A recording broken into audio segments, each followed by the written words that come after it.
Friends, இன்றைக்கி நம்ம எதை பற்றி பார்க்க போகிறோம்னா ஒரு யூஸ்ஃபுல்லான கண்டென்ட்டோட தாங்க வந்துருக்கேன். என்னென்னா உங்கள் பேர்ட்ஸ்க்கு டிஎன்ஏ போடுற மாதிரி இருந்தால் என்கிட்ட ஃபெதர் அந்த சிப்லா கவர் இருக்கும். அந்த சிப்லா கவரில் செஸ்ட்டுக்கிட்ட ஒரு 4 or 5 ஃபெதர்ஸ் மட்டும் பிச்சு கொடுத்தீங்கன்னா நான் டிஎன்ஏ போட்டு மேல் அண்ட் ஃபீமேலான்னு சொல்கிறேன். ஏன்னா இது கண்டிப்பாகவே இந்த சன்கன்யூர் பேர்டு மோஸ்ட்டாக ஆஃப்ரிக்கன் லவ் பேர்டு கூட நம்ம என்ன தான் முள்ளை பிடிச்சி பார்த்தாலுமே சில இதெல்லாம் கொஞ்சம் தப்பாக தாங்க வரும். ஸோ மேக்ஸிமம் ஃபின்ச்சஸ் அப்புறம் நார்மல் பட்ஜெட்லாம் கூட ஈஸியாக கண்டுபிடிச்சிடலாம்.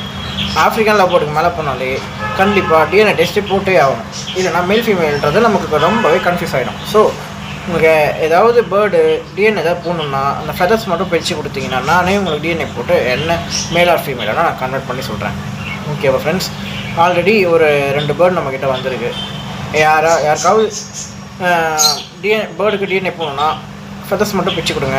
நான் இப்போ போட்டு நான் உங்களுக்கு கார்டாக வேணாலும் கார்டாக கொடுக்குறேன். இல்லைனா வாட்ஸ்அப்பில் சென்ட் பண்ணனாலும் அந்த இதை சென்ட் பண்ணுறீங்க உங்களுக்கு. ஸோ யாருக்காக வேணும்னா ஃபெதர்ஸ் மட்டும் பிடிச்சி எடுத்துடுவாங்க. ஓகே ஃப்ரெண்ட்ஸ், யாருக்காவது இந்த மாதிரி இன்ஃபர்மேஷன் தேவைப்பட்டதுன்னா கீழே இருக்க நம்பருக்கு கால் பண்ணுங்கள். இல்லைனா இன்ஸ்டா ஐடி தரேன், அதுக்கு மெசேஜ் பண்ணுங்கள். Bye friends.